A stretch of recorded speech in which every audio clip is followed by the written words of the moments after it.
Hi, what's happening, everyone? So it's story time, and I thank you all for being here. And we're starting our 4th book on story time. We're on, can you see it? Oh, it's so bright. Oh, no. There it is, Prince Caspian. So, what's happening with everyone? Let's see what lovely people are here. Michelle L is first as always. Zulu 1 is also first. Impressive. I'm here, of course. Eric DeLeon says, looks like someone is clean and fresh right out of the shower. Nice. Yeah, I just did a really good double Zumba, and yeah, I was disgusting. Complete mess. It was awesome. And I am high degree. Hello. He says, damn, Dottie the hottie, where you been? Actually, where you been, I am high, because I have been doing story time every Wednesday for a few months now. I mean, I was on a strike for a couple months in that time, in like March. I don't know when, but yeah, I've been doing story time on Wednesdays. So where have you been? And hello to Kirk Wilson and to Barbara Zena Bear. Awesome. All the good people. So good to see you all. So, Prince Caspian. This is book 4 in the Chronicles of Narnia series. So, pretty excited. And then I threw my book. Here's a cool map for you.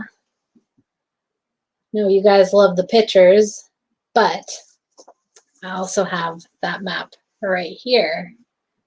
So I wish I could get you far enough back so you could see the whole thing, because it's gigantic and awesome. But let's see, I'll show you. Let's see if I can get it. Let's see, can you see that? Oh yeah, there you go. Narnia. See? I'm in a really good mood tonight. Excuse me. I feel like good things are happening, and I've been crushing my workouts, so feeling awesome about that. And I just had some breakfast burritos after my workouts, and I put some Imperio salsa on it, which is awesome. If you haven't ordered that, you should definitely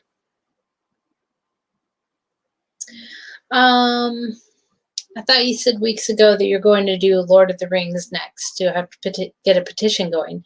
No, you do not. You just have to be patient, because there's 7 books in the Chronicles of Narnia series. So we're reading the whole series, and then we're going to read the whole Lord of the Rings series. So you got to be patient. So you're going to have to stick with me for quite a few more weeks to get to that point. So, but we will be doing 2 chapters tonight. I think that works really well. So, you all ready to get rocking and rolling on this thing?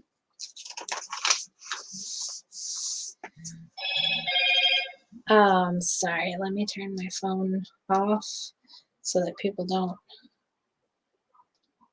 make noises at me, try and get a hold of me while I'm reading to the people. Okay, you ready to do this? You want to hear the back of the book? I don't know that I've been reading those. It says the 4 Pevensies help Caspian battle Miraz and ascend his rightful throne. Narnia, the land between the lamppost and the castle of Cair Paravel, where animals talk, where magical things happen, and where the adventure begins. Peter, Susan, Edmund, and Lucy are returning to boarding school when they are summoned from the dreary train station by Susan's own magic horn to return to the land of Narnia, the land where they had ruled as kings and queens, and where their help is desperately needed. Ooh, it sounds riveting. Riveting.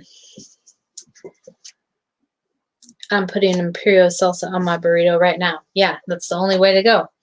ImperioSalsa.com. Get your salsa from the lovely spicy Sarah and her husband Griff. They make literally the best salsa. Dottie getting a booty call. Ha ha ha. Definitely not. I just thought it would be fun to put on a nice shirt and look at this cool necklace that I got. It's a tree of life. with some crystals on it, a mermaid. It's delightful. No patience. You have no power here. I will do what I want. If you keep talking back, I will just read the same book over and over, and we'll never get to the Lord of the Rings. But that's a lie, because I'm really looking forward to reading those. It's not a necklace at the medallion. Yeah, I mean, pretty much. It's definitely just big and out there. But yeah, girl I used to know makes these, and it's quite awesome. She'll like personalize them for you. You pick out what stones you want, and then she wraps the wire and puts the stones on there and adds a little charmy charm, and it's pretty awesome. But so, okay, you guys ready to get this started? No, so I'll just keep rambling. You know I will. Okay, chapter 1, The Island. Once there were 4 children whose names were Peter, Susan, Edmund, and Lucy, and it has been told in another book called The Lion, the Witch, and the Wardrobe how they had a remarkable adventure. They had opened the door of a magic wardrobe and found themselves in a quite different world from ours. And in that different world, they had become kings and queens in a country called Narnia. While they were in Narnia, they seemed to reign for years and years. But when they came back through the door and found themselves in England again, it all seemed to have taken no time at all. At any rate, no one noticed that they had ever been away, and they never told anyone except one very wise grown-up. I always thought how weird that would be to, my gosh, my nose itches. Can we give me just a second?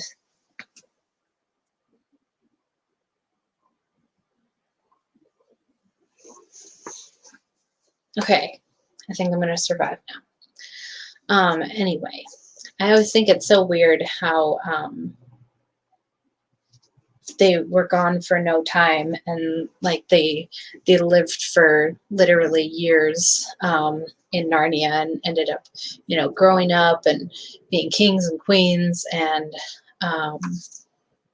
to come back and then be a child. I don't know, I always thought that was weird. Am I planning to take the trip to Flattoberfest? My gosh, my hair is driving me crazy. Yeah, I already have my ticket to get in the door of Flattoberfest, but I need to get my plane ticket, but I'm really nervous about flying in this current situation. I think that they just changed something. So I don't know if I'll be able to fly, but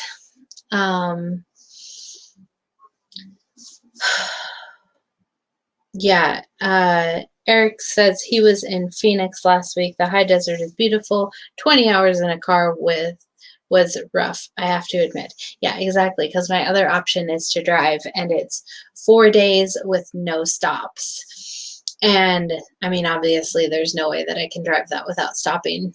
And I mean, I could probably like caravan with some other people, but a long road trip can bring out not good sides of people. And, you know, I want to end up like hating someone that I like currently by the end of a road trip with them, or like hate them on the way over and then have to drive back with them.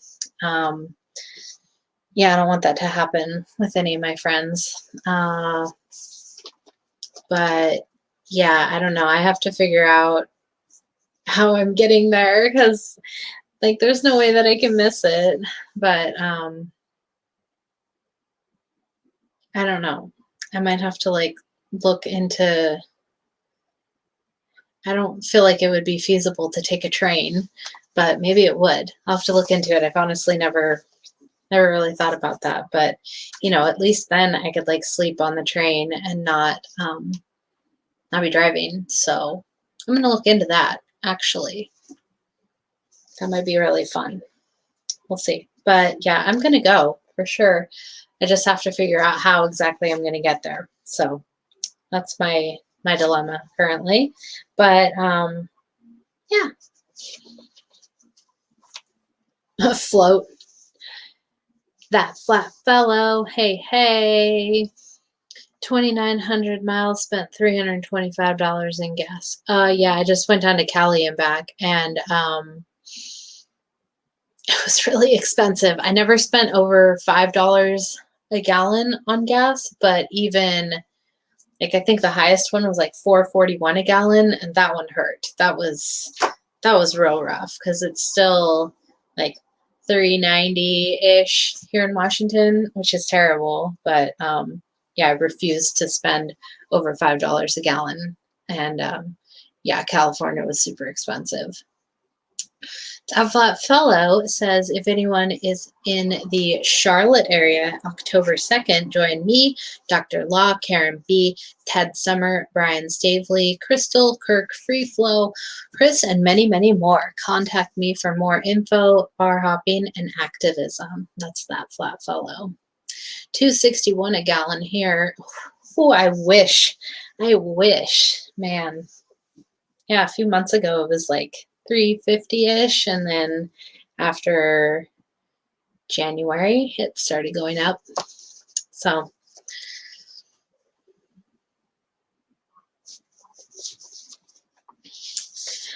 okay. That had all happened a year ago, and now all four of them were sitting on a seat at a railway station with trunks and playboxes piled up round them. They were, in fact, on their way back to school. They had traveled together as far as this station, which was a junction, and here, in a few minutes, one train would arrive and take the girls away to one school, and in about half an hour, another train would arrive, and the boys would go off to another school. The first part of the journey when they were all together always seemed to be part of the holidays, but now when they would be saying goodbye and going different ways so soon, everyone felt that the holidays were really over, and everyone felt that their term time feelings beginning again. And they were all rather gloomy, and no one could think of anything to say. Lucy was going to boarding school for the first time. It was an empty, sleepy country station, and there was hardly anyone on the platform except themselves. Suddenly, Lucy gave a sharp little cry, like someone who has been stung by a wasp. "What's up, Lou?" said Ed, and then suddenly broke off and made a noise like, "Ow!" "What on earth?" began Peter, and then he too suddenly changed what he had been going to say. Instead, he said, "Susan, let go! What are you doing? Where are you dragging me to?" "I'm not touching you," said Susan. "Someone is pulling me. Oh, stop it." Everyone noticed that all the others' faces had gone very white. "Hey, young Unc 4020. "I felt just the same," said Edmund in a breathless voice, "as if I were being dragged along. A most frightful pulling. It's beginning again." "Me too," said Lucy. "Oh, I can't bear it." "Look sharp," shouted Edmund. "All catch hands and keep together. This is magic, I can tell by the feeling. Quick." "Yes," said Susan. "Hold hands. Oh, I do wish it would stop. Oh!" Next moment, the luggage, the seat, the platform, and the station had completely vanished. The four children, holding hands and panting, found themselves standing in a woody place. Such a woody place that branches were sticking to them, and there was hardly room to move. They all rubbed their eyes and took a deep breath. "Oh, Peter," exclaimed Lucy, "do you think we can possibly have got back to Narnia?"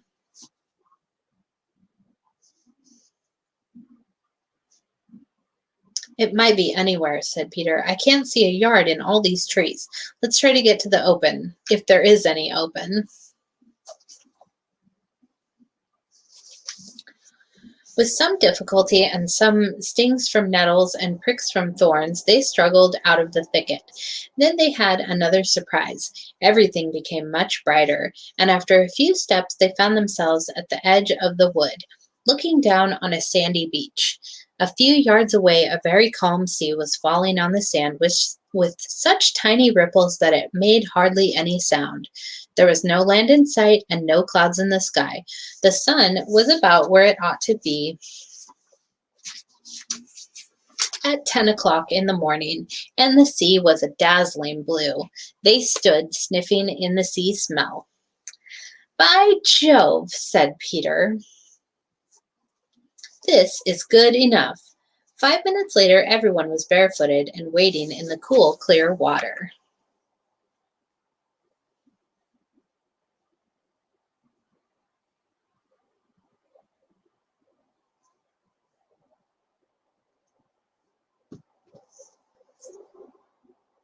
Is my head cut off on the stream?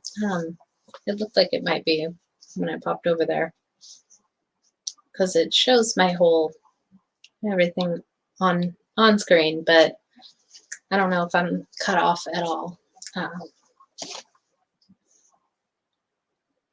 Maybe it was just because I was, oh, okay. It's because I had scrolled down.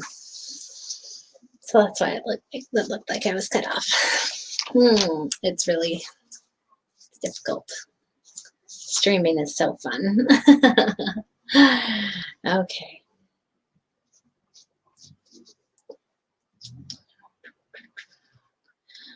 This is better than being in a stuffy train on the way back to Latin and French and algebra, said Edmund, and then for quite a long time there was no more talking, only splashing and looking for shrimps and crabs. All the same, said Susan presently, I suppose we'll have to make some plans. We shan't want something to eat before long. We shall want something to eat. Phew. I don't know why that was so difficult. We shall want something to eat before long. We've got the sandwiches Mother gave us for the journey, said Edmund. At least I've got mine.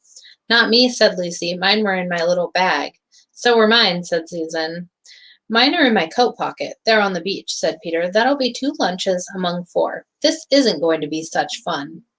At present, said Lucy, I want something to drink more than something to eat.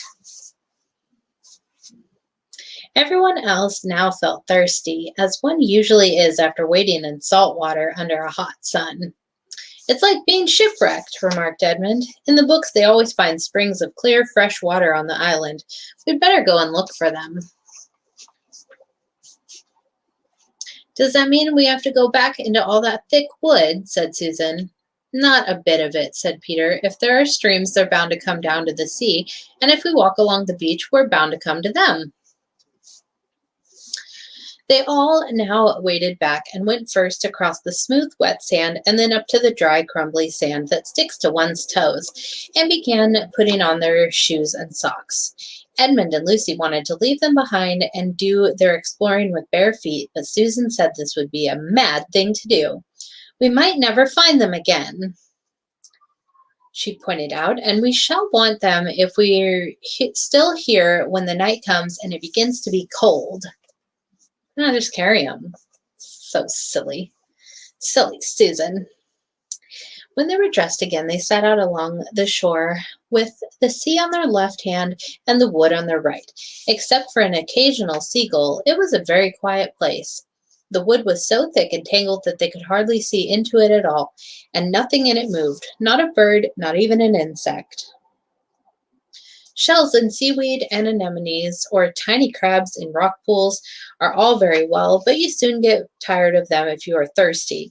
The children's feet, after the change from the cool water, felt hot and heavy. Susan and Lucy had raincoats to carry.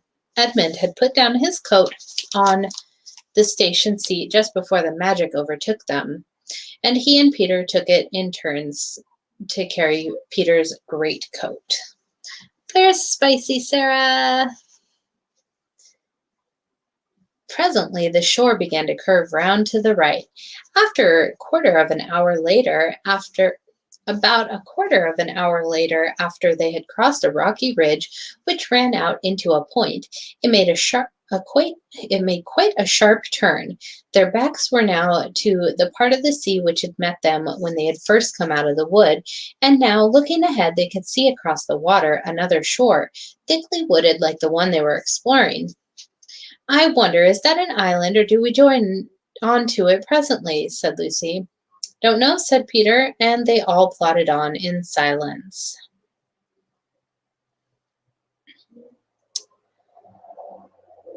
The shore that they were walking on drew nearer and nearer to the opposite shore, and as they came round each promontory, The children expected to find the place where the two joined, but in this they were disappointed. They came to some rocks which they had to climb, and from the top they could see a fair way ahead. And "Oh, bother," said Edmund, "it's no good. We shan't be able to get to those other woods at all. We're on an island." It was true. At this point, the channel between them and the opposite coast was only about 30 or 40 yards wide, but they could see now that this was its narrowest point. After that, their own coast bent round to the right again, and they could see open sea between it and the mainland. It was obvious that they had already come much more than halfway round the island. Here's a little picture for y'all.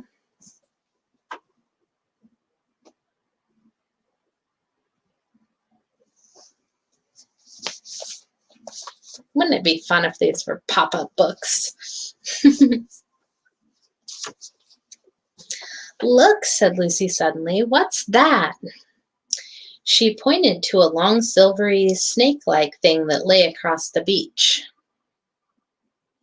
"A stream, a stream!" shouted the others, and tired as they were, they lost no time in clattering down the rocks and racing to the fresh water. They knew that the stream would be better to drink farther up, away from the beach, so they went at once to the spot where it came out of the wood.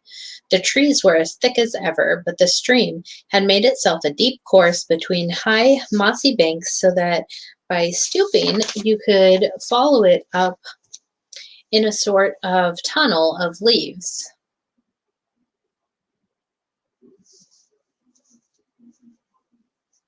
"Suvanelli, you made it!" I forgot to send you the show. I normally do that. I apologize.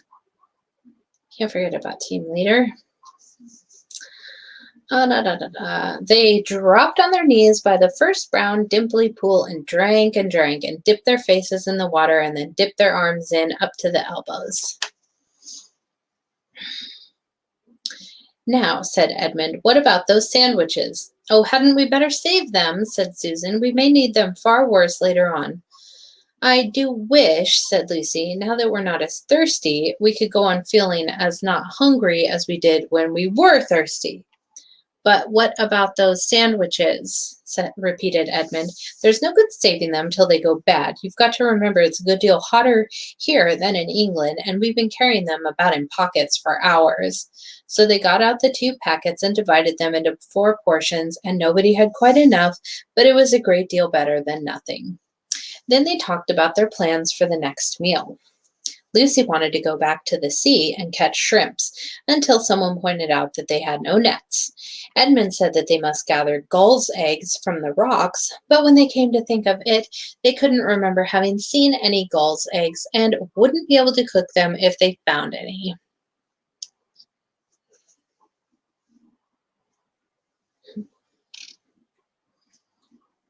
Peter thought to himself that unless they had some stroke of luck, they would soon be glad to eat eggs raw, but he didn't see any point in saying this out loud. Susan said it was a pity they had eaten the sandwiches so soon. One or two tempers very nearly got lost at this stage. Finally, Edmund said, "Look here, there's only one thing to be done. We must explore the wood.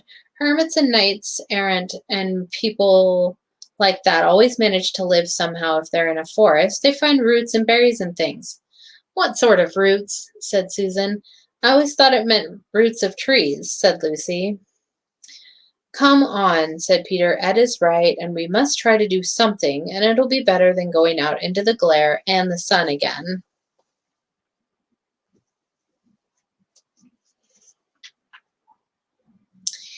So they all got up and began to follow the stream. It was very hard work. They had to stoop under branches and climb over branches, and they blundered through great masses of stuff like rhododendrons, and tore their clothes and got their feet wet in the stream, and still there was no noise at all except the noise of the stream and the noises they were making themselves.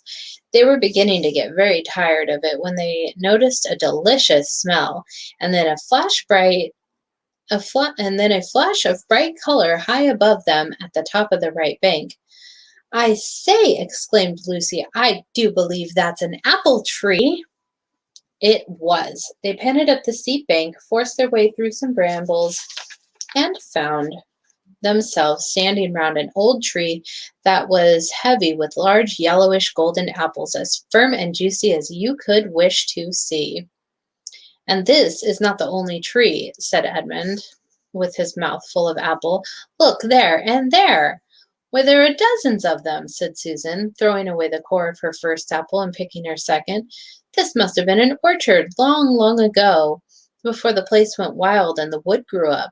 Then this was once an inhabited island, said Peter. And what's that? Said Lucy, pointing ahead. By Jove, it's a wall, said Peter, an old stone wall.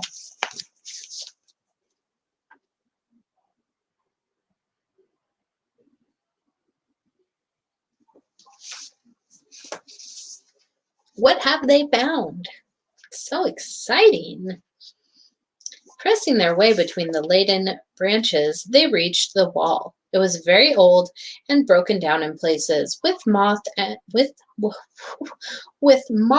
and wallflowers growing on it, but it was higher than all the tallest trees, and when they came quite close to it, they found a great arch which must once have had a gate in it, but now was almost filled up with the largest of all the apple trees. They had to break some of the branches to get past, and when they had done so, they all blinked because the daylight became suddenly much brighter. They found themselves in a wide open place with walls all round it. In here there were no trees, only level grass and daisies, and ivy and gray walls.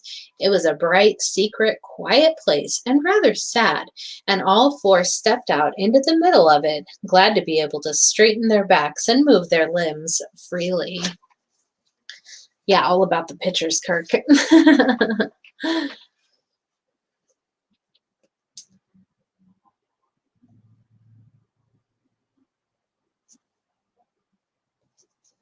You do whatever kind of workout you want, Barbara. You're the best. Your husband is funny. I did double Zumba today, and it was awesome. I found a new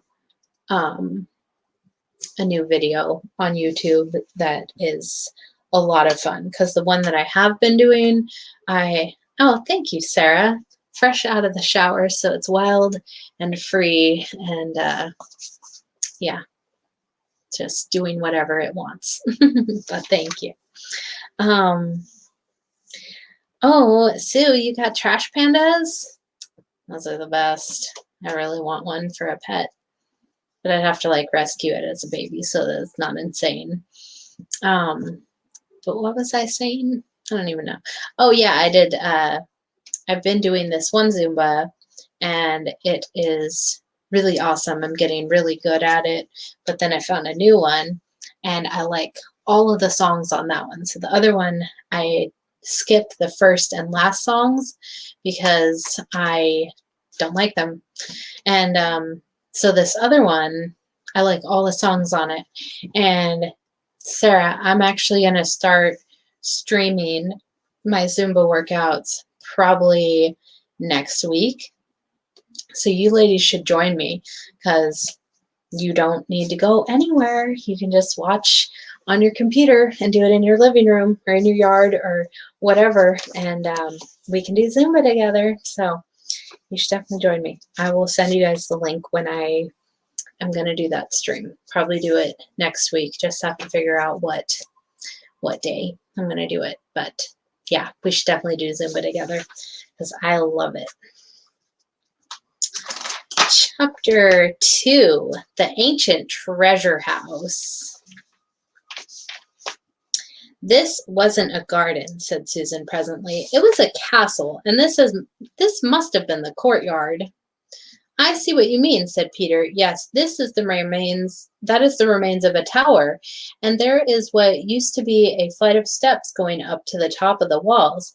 And look at those other steps, the broad, shallow ones going up to that doorway. It must have been the door into the great hall. Ages ago, by the look of it, said Edmund. Yes, ages ago, said Peter. I wish we could find out who the people were that lived in this castle and how long ago. It does give me a queer feeling, said Lucy. Does it, Lou? Said Peter, turning and looking hard at her. Because it does the same to me. It is the queerest thing that has happened this queer day. I wonder where we are and what it all means. While they were talking, they had crossed the courtyard and gone through the doorway into what had once been the hall. This was now very like the courtyard, for the roof had long since disappeared, and it was merely another space of grass and daisies, except that it was shorter and narrower, and the walls were higher. Across the far end, there was a kind of terrace about 3 feet higher than the rest. I don't have Zumba friends, but I have zombie friends. You should not be friends with the zombies because they're insane. If it really was a zombie apocalypse, they would all just starve right now because ain't nobody got any brains for them to eat. So, yeah, we're not going to talk about how crazy people are, but it's very, very apparent. I mean, I'm over it. So, I wonder, was it really the hall? Said Susan. What is that terrace kind of thing? Why, you silly, said Peter, who had become strangely excited. Don't you see, that was the days. The days. I never know how to pronounce this word, D-A-I-S, days, dias. It's such a simple, short word, but I have never known how to pronounce it properly. So that was the dais where the high table was, where the high king and the great lord sat. Anyone would think you had forgotten that we ourselves were once kings and queens and sat on a dais just like it in our great hall. In our castle of Cair Paravel, continued Susan in a dreamy and rather sing-song voice, at the mouth of the great river of Narnia. How could I forget? How it all comes back, said Lucy. We could pretend we were in Cair Paravel now. This hall must have been very like the great hall we feasted in. But unfortunately, without the feast, said Edmund. It's getting late, you know. Look how long the shadows are, and have you noticed that it isn't so hot? We shall need a campfire if we've got to spend the night here, said Peter.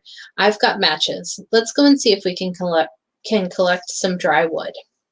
Everyone saw the sense of this, and for the next half hour they were busy. The orchard through which they had first come into the ruins turned out not to be a good place for firewood.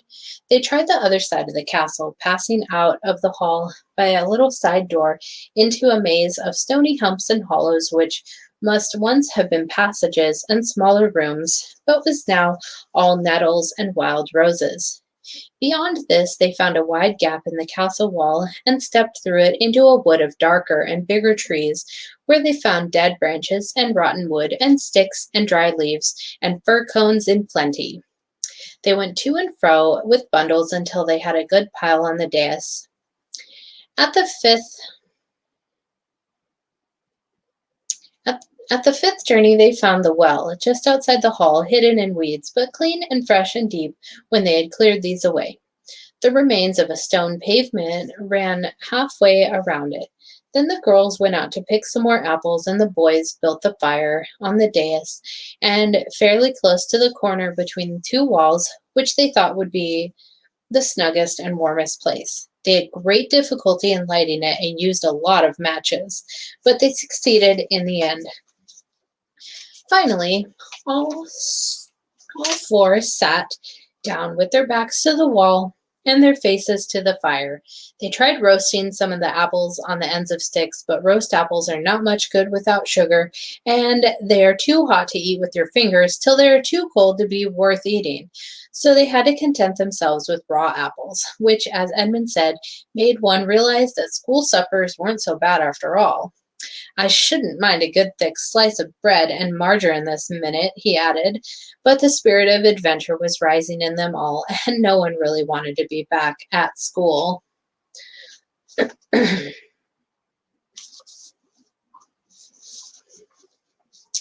Shortly after the last apple had been eaten, Susan went out to the hall to get another drink. When she came back, she was carrying something in her hand. Look, she said in a rather choking kind of voice, I found it by the well. She handed it to Peter and sat down. The others thought she looked and sounded as if she might be going to cry. Edmund and Lucy eagerly bent forward to see what was in Peter's hand, a little bright thing that gleamed in the firelight. Well, I'm jiggered, said Peter, and his voice also sounded queer. Then he handed it to the others, and all now saw what it was, a little chess knight, ordinary in size, but extraordinarily heavy because it was made of pure gold. And the eyes in the horse's head were two tiny little rubies, or rather one was, for the other had been knocked out.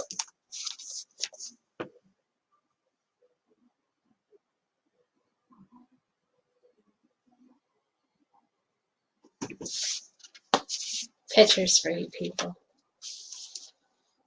Why, said Lucy, it's exactly like one of the golden chessmen we used to play with when we were kings and queens at Caspian. Cheer up, Sue, said Peter to his other sister. I can't help it, said Susan.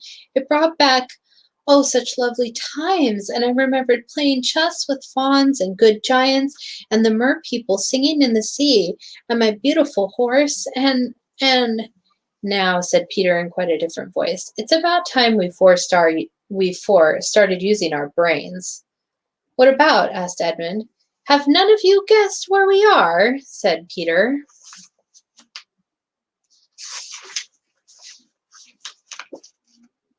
Go on, said Lucy. I felt for hours that there was some wonderful mystery hanging over this place. Fire ahead, Peter, said Edmund. We're all listening. We're all listening. We're in the ruins of Caspian itself, said Peter. That's it. Let's see. Oh. Can you see it? Oh, yeah, there we go. Look at that. Caspian. That's where they are. That's where they are right now. Isn't that exciting? It's like the best map ever. So awesome. But I say, replied Edmund, I mean, how do you make that out? This place has been ruined for ages. Look at those big trees growing right up to the gates. Look at the very stones. Anyone can see that nobody has lived here for hundreds of years. I know, said Peter, that is the difficulty, but let's leave that out for the moment. I want to take all the points one by one. First point, this hall is exactly the same shape and size as the hall at Caspian. Just picture a roof on this and a colored pavement instead of grass and tapestries on the walls, and you get our royal banqueting hall. No one said anything. Second point, continued Peter, the castle well is exactly where our well was, a little to the south of the great hall, and it is exactly the same size and shape. Again, there was no reply.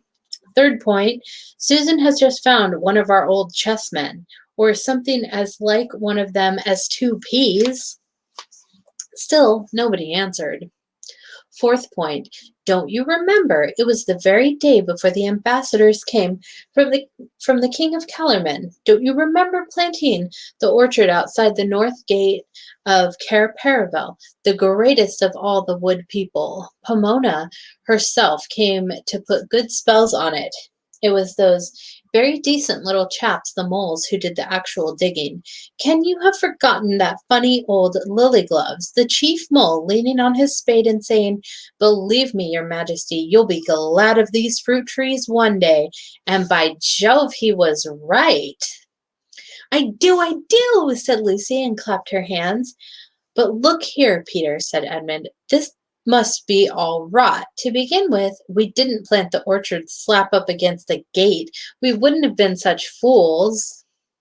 No, of course not, said Peter, but it has grown up to the gate since then. And for another thing, said Edmund, Cair Paravel wasn't on an island. Yes, I've been wondering about that. But it was a, what do you call it? A peninsula. Jolly nearly an island. Couldn't it have been made an island since our time? Somebody has dug a channel. But half a moment, said Edmund. You keep on saying since our time, but it's only a year ago since we came back from Narnia.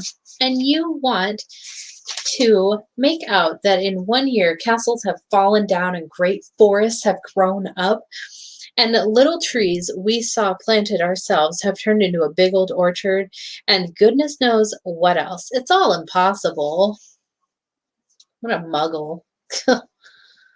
There's one thing, said Lucy. If this is Cair Paravel, there ought to be a door at this end of the dais.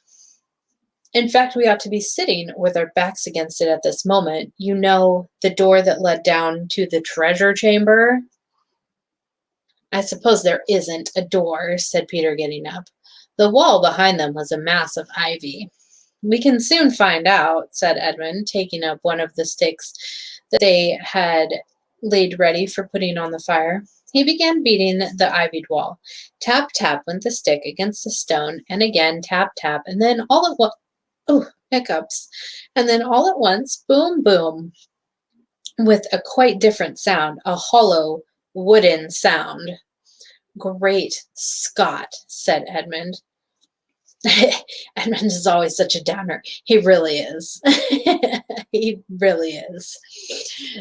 There's this guy in my singles group that he's probably one of the biggest downers that I've ever encountered. He's just, I always tell people that he's a wet blanket because he really is. And so one of my friends and I we both are always like, I don't want to be at work on Monday. Like, can I just not do this? So we have named Mondays Debbie Downer Dalton Mondays.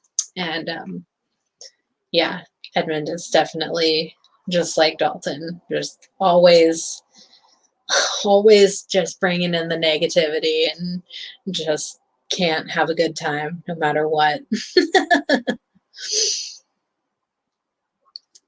Great Scott, said Edmund. We must clear this ivy away, said Peter. Oh, do let's leave it alone, said Susan. We can try it in the morning. If we've got to spend the night here, I don't want an open door at my back and a great big black hole that anything might come out of, besides the draft and the damp, and it'll soon be dark.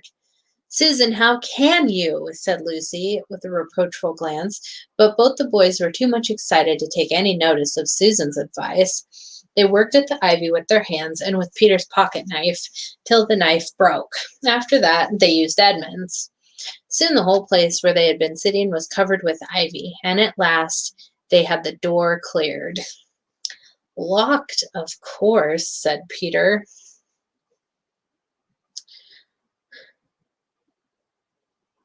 Oh, good night, Eric.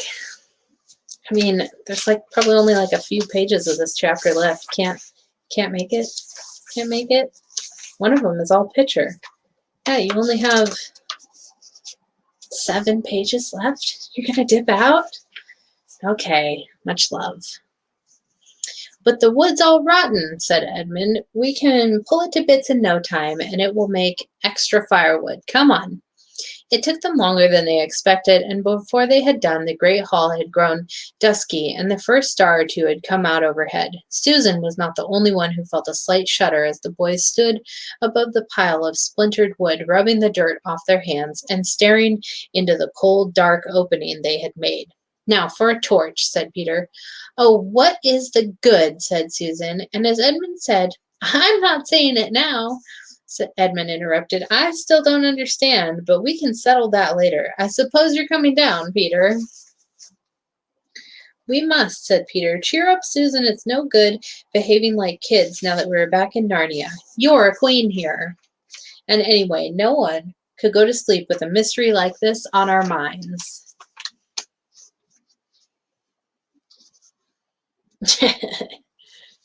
Eric is being the real admin now. Look, we got a picture for you. Don't leave before picture time.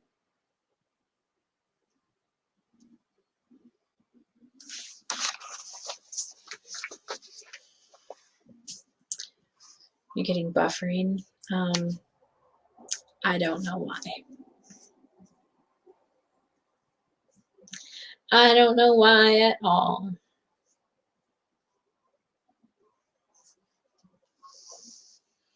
They tried to use long sticks as torches, but this was not a success.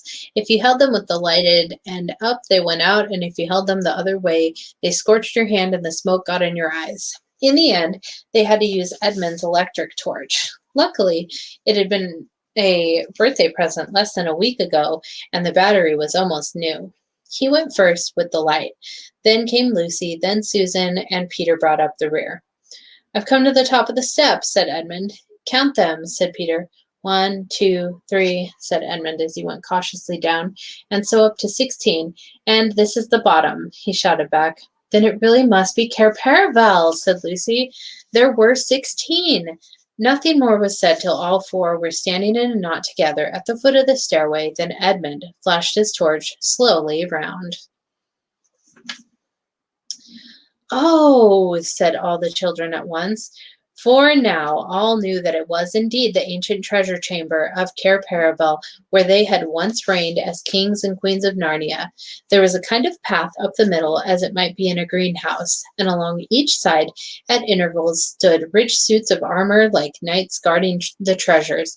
In between the suits of armor and on each side of the path were shelves covered with precious things, necklaces and arm rings and finger rings and golden bowls and dishes and long tusks of ivory, brooches and coronets and chains of gold, and heaps of unset stones lying piled anyhow as if they were marbles or potatoes, diamonds, rubies, carbuncles, emeralds, topazes, and amethysts.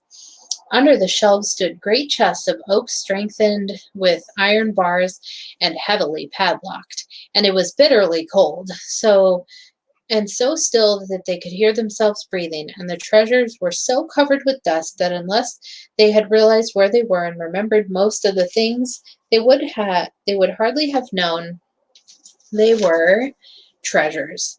There was something sad and a little frightening about the place, because it all seemed so forsaken and long ago. That was why nobody said anything for at least a minute. Then, of course, they began walking around and picking things up to look at.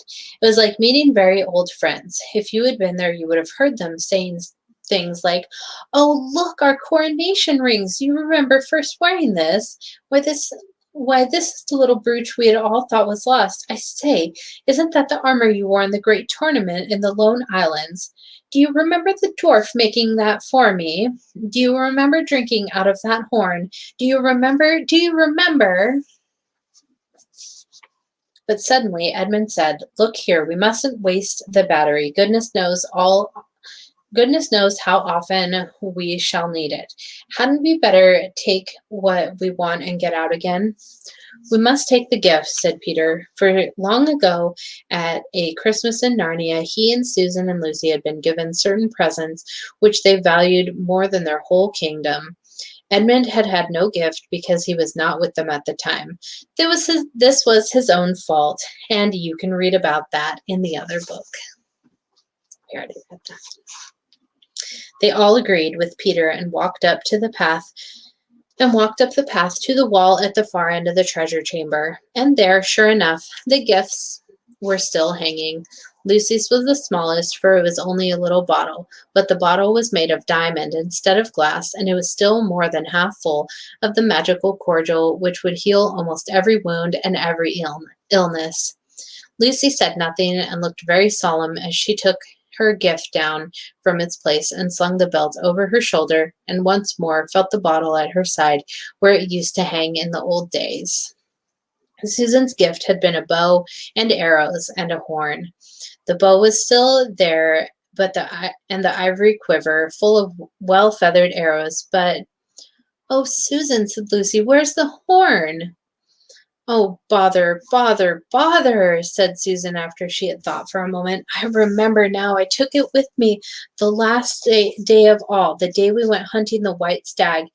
It must have got lost when we blundered back into that other place. England, I mean.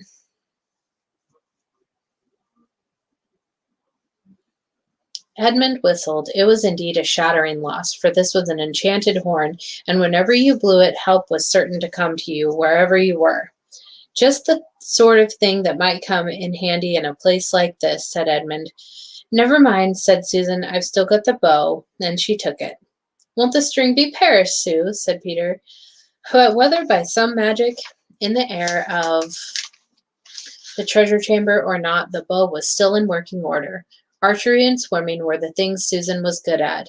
In a moment she had bent the bow, and then she gave one little pluck to the string. It twanged, a chirruping twang that vibrated through the whole room, and that one small noise brought back the old days to the children's minds more than anything that had happened yet. All the battles and hunts and feasts came rushing into their heads together. Then she unstrung the bow again and slung the quiver at her side.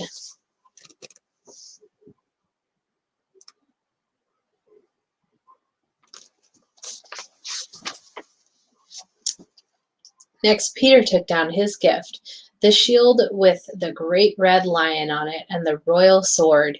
He blew and rapped them on the floor to get off the dust. He fitted the shield on his arm and slung the sword by his side.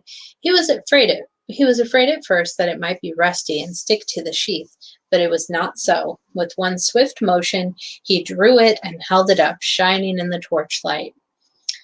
It is my sword, Rendon, he said. With it I killed the wolf. There was a new tone in his voice, and the others all felt that he was really Peter the High King again.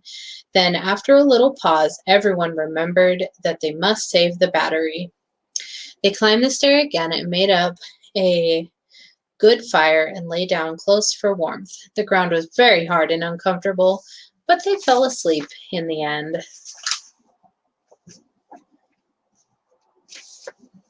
And that's the end for tonight.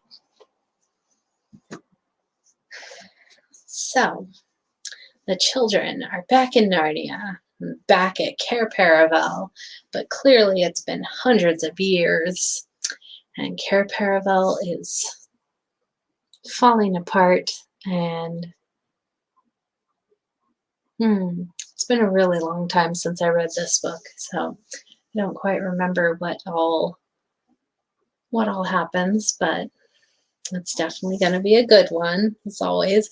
And the next book, oh my gosh, so excited for it. It's my favorite, The Voyage of the Dawn Treader.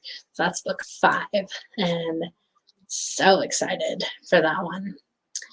Am I going to take calls tonight? Eric wants to call. I do not know how to take calls. I mean, I could put out I don't know if I have to invite people specifically.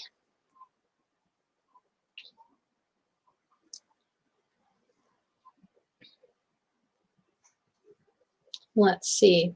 I've never taken calls, so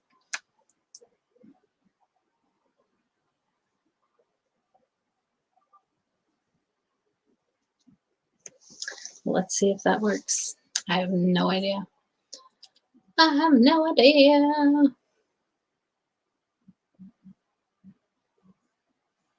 It looks like there's a link in chat, so we'll see. I mean, sure, if you want to call in, go ahead. But yeah, trying to think what is going on with me. I did Zumba, and I'm going to start streaming Zumba so you all can work out with me or just watch me work out, which I'm sure is so fun. But let's see. Flattoberfest is October 23rd and 24th in Spartanburg, South Carolina. And you can get tickets at flatearthfestivals.com. And Karen B is having a special singles mingle that I will be at. And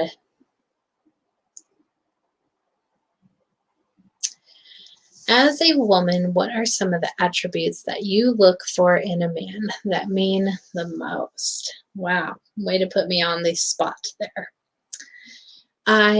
Let's see. A sense of humor is really huge for me. I like men to be strong, masculine, confident in themselves, and definitely funny. I like them to be good family men. I like when they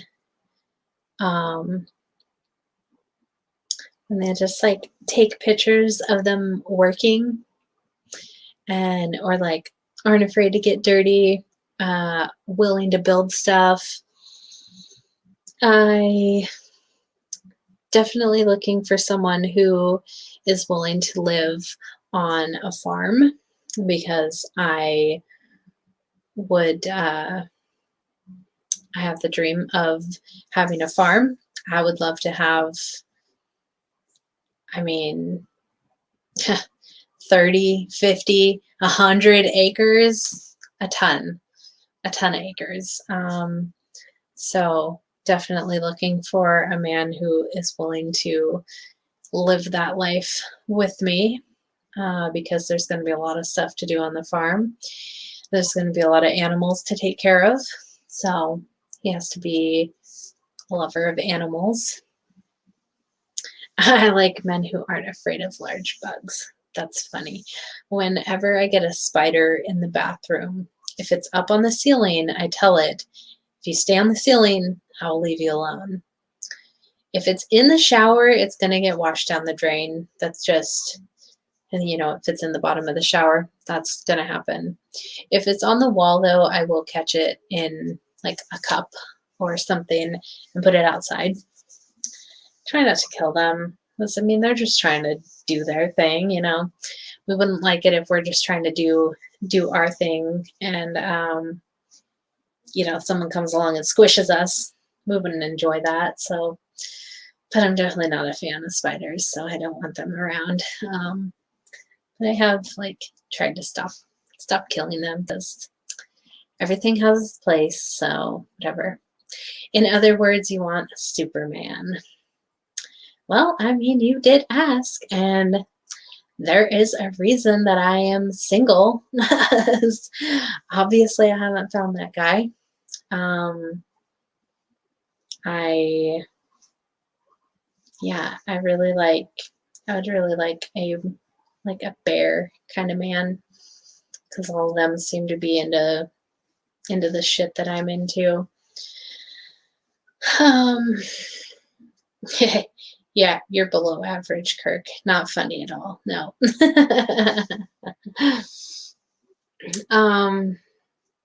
But yeah, really what I want is it's pretty simple, but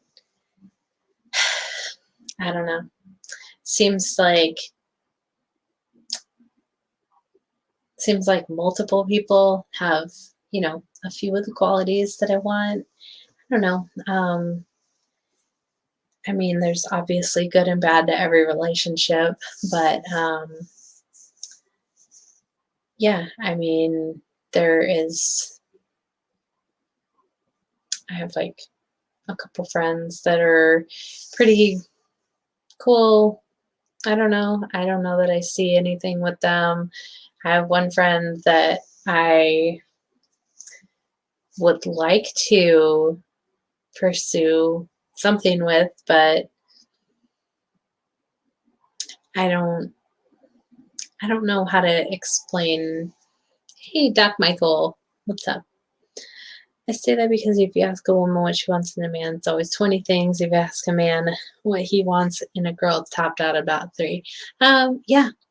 Owen Benjamin used to do a bit that is talking about exactly that women want you to be 2 men at the same time. They want you to do, be all this stuff, do all these things, and then he's like, what does a man want?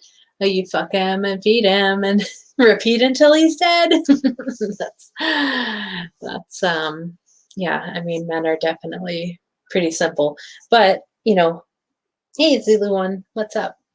But again, like, it takes a certain kind of guy to be willing to live on a farm and have a lot of animals, because I want chickens, I want goats, I want peacocks, I would like cows, I would like rabbits, you know, I want a lot of animals. Definitely a pet raccoon. Gotta have a trash panda one day. But yeah, I don't know.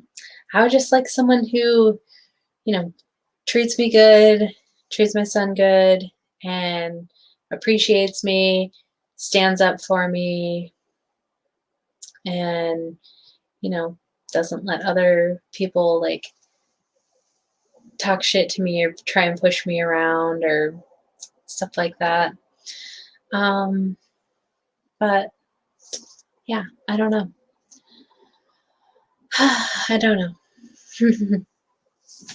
Trash pandas will steal your chicken eggs. No, not my trash panda. No, it's not going to be a wild one. It's going to be rescued as a baby, and then it would be trained to be my pet.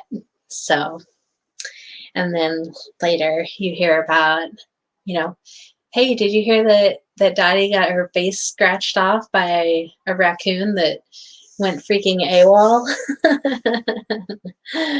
But yeah.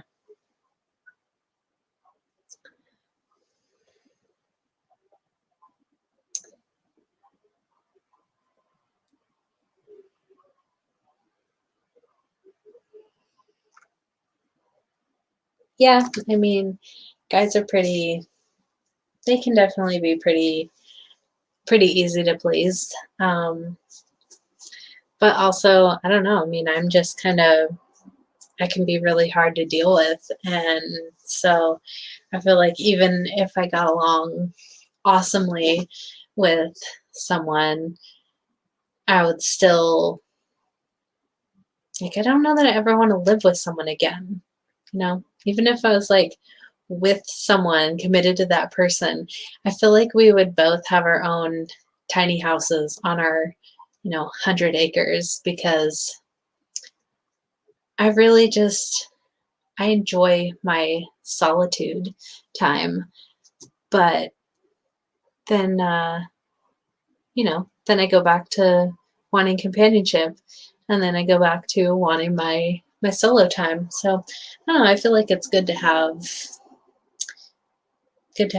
your like your own time and your own thing, even if you're in a relationship. Like, you don't have to be defined by the other person. They're not your sole being. They add to yourself, but you're complete as your own person, and that person just adds to your joy and fulfillment and whatnot. But you're still complete, even though they might not be there with you 24/7. Because sometimes I just enjoy being silent and just being, just being. So we shall make sure your man has a garage and a set of wrenches. Yes, definitely.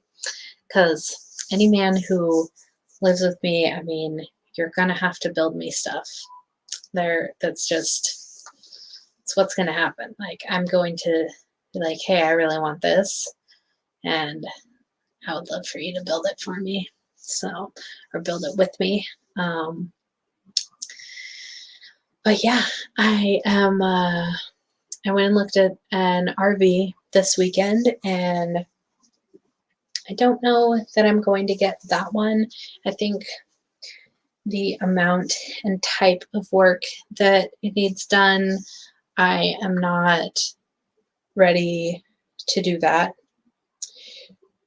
So I think I'm going to try and find one that's already done, already complete, and then I can just renovate the inside to make it more personalized to what I want it to be.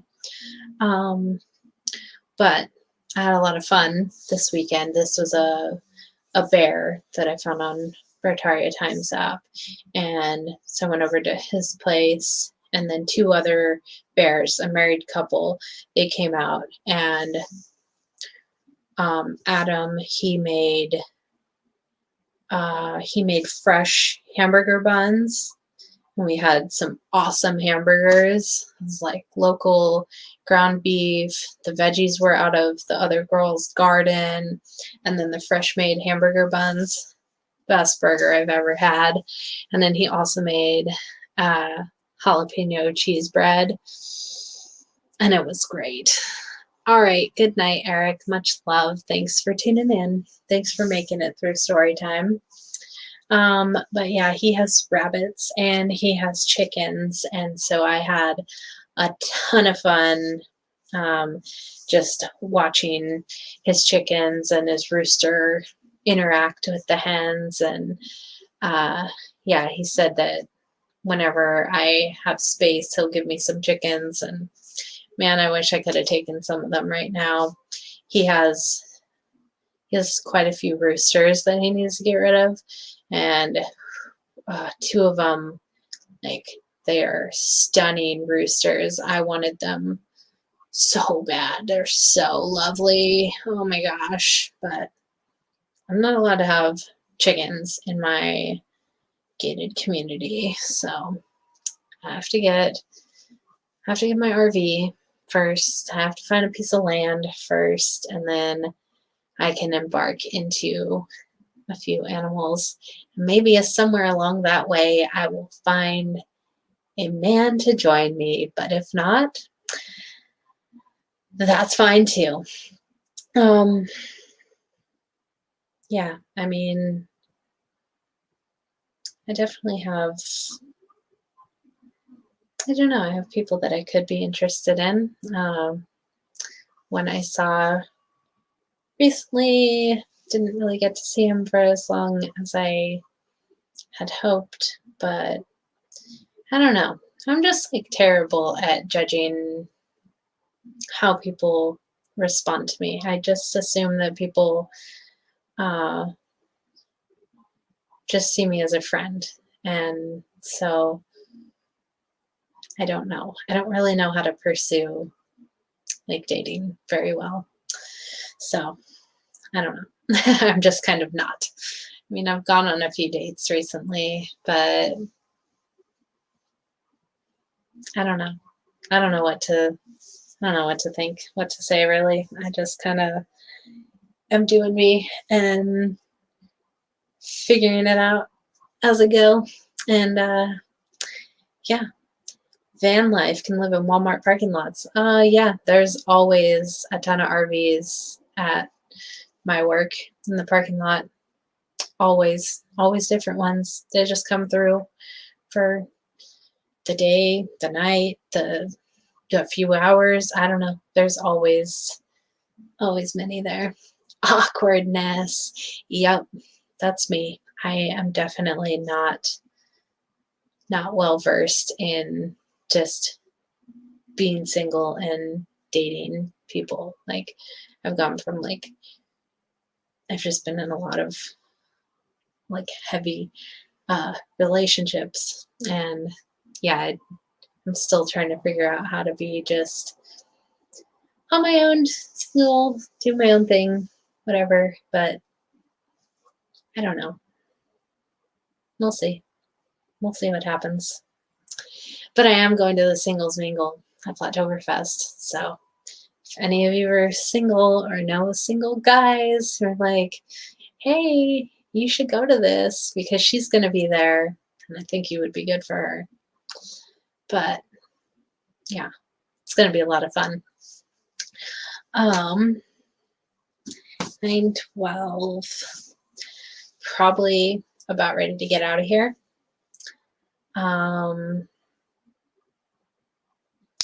Yeah, I think that's about it. Still don't know what I want to be when I grow up. Yep, me too, Zulu. Me too.